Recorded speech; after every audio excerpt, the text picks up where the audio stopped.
அதிமுகவிலிருந்து பிரிந்த டிடிவி தினகரன் மற்றும் சசிகலா முன்னாள் முதலமைச்சர் ஓபிஎஸ் ஆகியோர் ஒன்றாக கூட்டணி சேர்கிறார்கள். இந்த தகவலை பன்னீர்செல்வமே தெரிவித்துள்ளார்.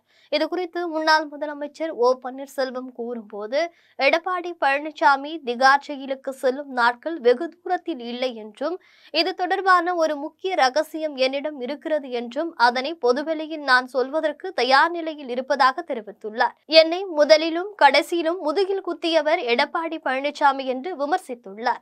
வருகிற நாடாளுமன்ற தேர்தலில் ஒரு புதிய கூட்டணியை சந்திக்க போகிறார்கள். ஏற்கனவே கொள்கை ரீதியாக டிடிவி தினகரனுக்கும் எங்களுக்கும் உடன்பாடு எட்டப்பட்டுள்ளது. சின்னம்மா அவர்களும் உடன்பாட்டிற்கு ஏற்றுக்கொண்டு இணைந்து செயல்பட காத்திருக்கிறோம்.